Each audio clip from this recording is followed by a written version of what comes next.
오늘의 시냇가에 심은 나무 말씀입니다.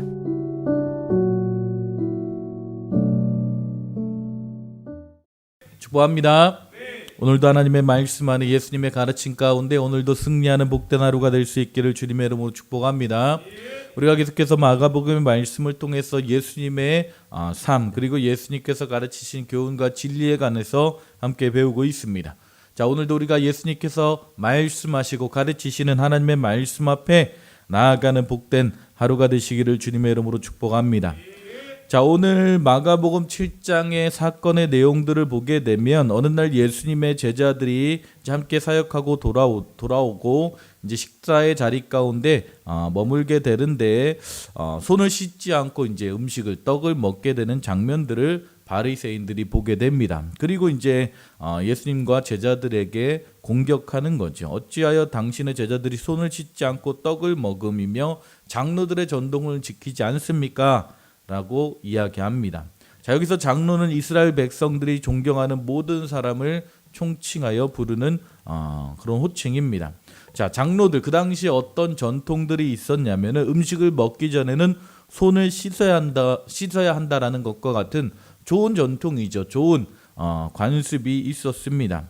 자, 요즘 코로나 때문에 우리가 손을 잘 씻죠. 그런데 이 손을 씻는다라는 의미가 이런 어떤 위생에 관련된 의미가 아닙니다. 자, 그 당시에 위생에 대한 개념은 없었던 시대 가운데 그들은 왜 음식을 먹기 전에 손을 씻어야 된다라는 이런 전통을 만들게 되었을까? 특별히 시장에 다녀온 이후에는 그들은 반드시 손을 씻어야만 했습니다. 사실 이 전통은요, 좋은 의미에서 나온 전통입니다. 자, 시장에 나가게 되면 수많은 이방인들을 만나게 되죠. 자, 그러나 그 당시에 손을 씻는다는 것은 결코 쉬운 일은 아니었습니다. 수도도 나오지 않고 물도 귀했던 시대 가운데 마실 물도 없는 사막에서 광야에서 사람들이 손을 씻는 것은 결코 쉬운 일이 아니었다라는 거예요. 그럼에도 불구하고 그들이 왜 이 일들을 전통으로 만들어 행했는가? 자, 하나님께서 그들에게 말씀하시고 그들이 전통으로 삼았던 그들이 손을 씻으며 행했던 의미가 무엇입니까? 하나님께서 부르신 거룩한 백성임을 기억하게 하신 것입니다. 아멘. 그들이 밖에 나갔다 들어올 때마다 자신들의 거룩한 백성, 이 땅에 있는 모든 죄악된 것들을 씻어내는 의미로 하나님께서 그들에게 손을 씻을 것을 명령하셨고 그들이 그것을 전통으로 지켜 나아갔다라는 거예요. 그런데 문제는 무엇입니까? 세월이 지나가면서 그 모든 의미와 의도는 사라지고 형식만 남게 된 것입니다. 그래서 도리어 그들은 그 형식을 가지고 이방인들을 업신여기고 다른 사람들을 정죄하며 자신들을 높이는 의식으로 만들고 말았다라는 것이죠. 여러분, 전통이라는 것은 좋은 것입니다. 우리 모두는 인간에게 전통을 가질 수밖에 없는 존재입니다. 그리고 우리 모두는 전통 속에서 살아갑니다. 우리가 자란 가정에도 전통이 있고 우리가 다녔던 학교에도 전통이 있고 우리 나라에도 전통이 있습니다. 직장에도 전통이 있고 교회에도 교회마다의 전통이 있습니다. 자, 그러나 역사가 이야기하고 있듯이 우리가 이 전통이라는 것은 세월이 흘러가면서 그 핵심적인 내용들은 퇴색하고 겉만 남게 되는 위험성이 있다라는 거예요. 왜 그 전통을 지켜야 하는지 이유도 모른 채 전통만을 고집하고 있는 것입니다. 자, 오늘 바리새인들의 문제가 그것이었다라는 거예요. 예수님께서 그것을 분명하게 말씀하십니다. 그래서 8절 9절에 보면 너희가 하나님의 계명은 버리고 사람의 전통을 지키느니라 또 이르시되 너희 전통을 지키려고 하나님의 계명을 잘 저버리는도다라고 말씀하고 있습니다. 자, 잘못된 개혁주의자들은요, 오늘 이 말씀을 보면서 전통은 무조건 나쁜 것이다라고 이야기하지만 예수님께서 전통을 나쁘다고 이야기하신 것이 아닙니다. 아멘. 바리새인들의 문제는 전통의 내용은 본질은 다 버리고 껍질만 붙들고 있었다라는 거예요. 그것이 문제라는 것입니다. 그래서 예수님께서 그들의 잘못을 명확하게 깨닫게 하시기 위해서 그들이 껍질만 붙들고 있는 전통의 예를 하나 가지고 말씀하십니다. 그 예가 바로 고르반이라는 예입니다. 이 고르반이라는 것이 구약 성경에 약 80번이나 등장하는 아주 중요한 단어입니다.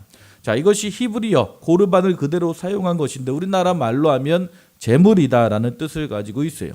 그래서 우리가 고르반이라고 명령하는 것은 우리가 하나님 앞에 제물이 되었다라는 의미를 가지고 있습니다. 그래서 우리가 우리의 사업장, 만약에 우리 사업체를 우리가 고르반이라고 선언하게 되면 하나님, 내가 이 사업체를 당신의 것으로 제물로 드리겠습니다 라는 의미를 가지게 됩니다. 자녀를 앞에 놓고 하나님, 제가 고르반 하겠습니다 라고 이야기하는 것은 자녀를 하나님 앞에 헌신하여 드린다라고 하는 아주 아름다운 고백의, 신앙 고백의 의미를 가지고 있습니다. 축복과 고백과 헌신의 단어가 바로 이 고르반이에요.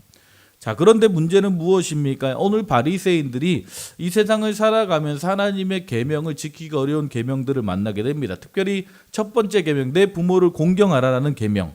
자, 이 부모를 공경하라는 계명이 쉬웠다면 왜 하나님께서 이런 명령을 주셨을까요? 결코 쉽지 않았다라는 거예요. 자, 우리가 부모님 품 안에 있을 때는 평생 부모님께 효도하겠다라고 생각하지만 우리가 자녀들에게 하는 10분의 1만 부모에게만 해도 효자라는 소리를 들을 것입니다. 그만큼 부모를 공경하고 모시며 살아가는 것이 쉽지 않다라는 거죠. 자, 그래서 이제 이 이스라엘 백성들이 하나님께서 주신 10계명 가운데 인간에 대한 첫 계명, 부모를 공경하라고 말씀하셨기 때문에 이제 이 계명을 지키기 위해서 그들의 도리를 어쩔 수 없이 하게 되는 거죠. 그런데 부모는 공경하기 어렵습니다. 싫었습니다. 그래서 그들이 생각한 것이 무엇입니까? 바로 고르반입니다. 자, 어느 날 부모님이 와서 왜 너희들은 나를 돌봐주지 않느냐, 섬기지 않느냐, 왜 용돈을 주지 않느냐라고 물으니까 그들이 하는 대답이 무엇입니까? 핑계거리를 찾아내는 거예요. 어머니, 아버니, 저희가 고르반했습니다라고 이야기하는 거예요. 자신의 모든 것을 하나님 앞에 헌신했다라는 것입니다. 자기 사업체도 헌신했고 돈도 다 고르반했다라는 거예요. 자, 장로들이 지켰던 그 좋은 전통 가운데 중요한 핵심은 다 빼버리고 부모님께 효도하지 않겠다라는 그 핑계로 고르반을 사용한 것입니다. 예수님께서 그 사실을 아시고 이 바리새인들을 책망하고 있는 것이지요. 자, 이것을 예로 드시고 나신 다음에 예수님께서 바로 제자들의 마음에 대해서 이야기하십니다. 자, 먹는 음식의 문제, 전통의 문제, 고르반의 문제를 뛰어넘어서 이제 예수님의 결론이 무엇입니까? 그들의 마음이 문제다라는 거예요. 자, 구약에서 나오는 하나님께서 이스라엘 백성들에게 부정한 음식과 정결한 음식을 나누라고 말씀하셨죠. 그 의도가 너무나 중요합니다. 정말 음식이 부정한 것이 있고 정한 것이 있다라는 의미가 아닙니다. 자, 하나님께서 이스라엘 백성들에게 부정한 것과 정결한 것을 나눈 것은 그 음식 자체가 부정하고 정결해서가 아니라 바로 그들에게 주시는 하나님의 분명한 메시지가 있었다는 거예요. 그것이 무엇입니까? 바로 하나님의 백성으로서, 거룩한 백성으로서, 구별된 백성으로서 살아가야 되는, 성결한 백성으로, 거룩한 백성으로 살아가야 되는 그 의미를 가지고 있는 것입니다. 아멘. 바로 거룩함을 말씀하고 있는 거예요. 하나님의 백성들은 이 세상의 사람들과 똑같이 살아서는 안 된다라는 것입니다. 구별된 삶을 살으라고 말씀하고 있는 것입니다. 그래서 우리에게 거룩에 대한 교훈을 주시기 위해서 음식을 나누게 하신 것이죠. 자, 예수님께서 이 문제를 말씀하시면서 결론은 이렇게 말씀하시죠. 18절에 보니까 예수께서 이르시되 너희도 이렇게 깨달음이 없느냐? 무엇이든지 밖에서 들어가는 것이 능히 사람을 더럽게 하지 못하는 것을 알지 못하느냐? 자, 무엇을 말씀합니까? 우리가 돼지고기 먹는다고 우리가 더러워지는 것이 아니라는 거예요. 그러면서 예수님께서 또 말씀하십니다. 19절 20절에 이는 마음으로 들어가지 아니하고 배로 들어가 뒤로 나감이라 이러므로 모든 음식물을 깨끗하다 하시니라. 또 이르시되 사람에게서 나오는 그것이 사람을 더럽게 하느니라. 자, 왜 하나님께서 정결한 짐승과 부정한 짐승을 나누셨습니까? 바로 우리의 마음에 대해서 하실 말씀이 있으셨다라는 거예요. 21절 23절 속에서 곧 사람의 마음에서 나오는 것이 악한 생각 곧 음란과 도둑질과 살인과 간음과 탐욕과 악독과 속임과 음탕과 질투와 비방과 교만과 우매함이니 이 모든 악한 것이 다 속에서 나와서 사람을 더럽게 하느니라. 왜 하나님께서 음식을 구분하셨습니까? 그 이유는 음식을 구분함으로써 우리의 마음을 거룩하게, 정결하게, 깨끗하게 하기 위함이었다라고 말씀하고 있는 것입니다. 그런데 유대인들은 그 당시에 바리새인들과 서기관들은 그 마음의 문제, 그 본질은 잃어버리고 오로지 겉모습만을 고집하며 하나님의 뜻을 어기며 살아갔다라는 거예요. 이것이 그들의 문제였고 오늘 우리의 문제가 될 수 있는 것입니다. 아멘. 여러분, 우리의 삶 가운데도 많은 전통들이 있습니다. 처음에 우리가 하나님께서 주신 그 말씀을 지키기 위해서 무언가 좋은 형식들을 만들어 갑니다. 그런데 우리가 세월이 지나가는 동안 그 내용은 다 사라져 버리고 겉모습만 남게 되는 것이죠. 그리고 그 겉모습을 지키는 사람은 자기가 의롭다고 생각하여 함부로 겉으로 기준을 가지고 다른 사람을 비판하고 무시합니다. 이것이 바로 바리새인들의 잘못이었습니다. 이것이 바로 전통의 위험이었다라는 거예요. 오늘날 우리의 신앙생활 가운데서 이러한 위험은 언제나 도사리게 됩니다. 여러분, 우리 신앙생활의 가장 본질적인 이유와 의미는 무엇입니까? 바로 우리의 마음이 변화되는 것입니다. 아멘. 우리의 마음이 주님을 닮아가는 것, 그것이 중요합니다. 아멘. 여러분, 무엇이 우리의 삶을 좌지우지할까요? 자, 바로 우리의 마음이 우리의 삶을 좌우하는 것입니다. 환경보다 더 중요한 것이 그 환경에 반응하는 우리의 마음의 중심이라는 거예요. 여러분, 불행이 나를 불행으로 몰아넣는 것이 아니라 내 불행한 마음이 나를 불행으로 몰아넣는다라고 성경은 말씀하고 있습니다. 잠언 25장 28절에 보면 장기의 마음을 제어하지 아니하는 자는 성읍이 무너지고 성벽이 없는 것과 같으니라라고 말씀하고 있어요. 자기 마음을 제어하지 못하고 다스리지 못하는 사람은 성벽이 없는 자와 같다라는 것입니다. 사단에게 휘둘리는 인생이 될 수밖에 없다라는 거예요. 그 잠언 24장 23절에 모든 지킬 만한 것 중에 더욱 내 마음을 지키라 생명의 근원이 이에 남이다라고 말씀하고 있는 것입니다. 생명의 근원이 마음으로부터 난다라는 것입니다. 아멘. 그럼 우리가 이 땅 가운데, 우리의 신앙생활 가운데 가장 심혈을 기울여 우리가 중심을 잡고 지켜야 할 것이 무엇입니까? 바로 우리의 마음인 줄 믿습니다. 아멘. 그 사도 바울도 분명히 이야기하는 거예요. 로마서 12장 2절에 너희는 이 세대를 본받지 말고 오직 마음을 새롭게 함으로 변화를 받아. 아멘. 우리의 마음을 새롭게 함으로 변화를 받아 하나님의 선하시고 기뻐하시고 온전한 뜻이 무엇인지를 분별해야 됩니다. 아멘. 자, 그러면 우리가 어떻게 우리의 마음을 새롭게 할 수 있는가? 우리의 노력으로 힘들지요. 그래서 하나님께서 우리에게 놀라운 해결책을 제시하시는 것입니다. 바로 하나님의 아들 예수 그리스도가 이 땅 가운데 오셔서 십자가에서 죽으신 이유가 무엇입니까? 바로 우리의 마음을 우리가 바꿀 수 없음을 아시기에 하나님께서 우리의 삶 가운데 놀라운 일을 행하신 것입니다. 우리가 예수 그리스도를 나의 구세주로 믿고 마음으로 믿고 아멘. 우리가 하나님 앞에 고백할 때 우리는 하나님의 자녀가 되는 놀라운 역사를, 놀라운 은혜를 입게 된 것이죠. 그리고 그때 우리의 삶 가운데 놀라운 변화가 시작됩니다. 갈라디아서 4장 6절에 보면 너희가 아들이므로 하나님이 그 아들의 영을 우리 마음 가운데 보내셨다라고 말씀하고 있어요.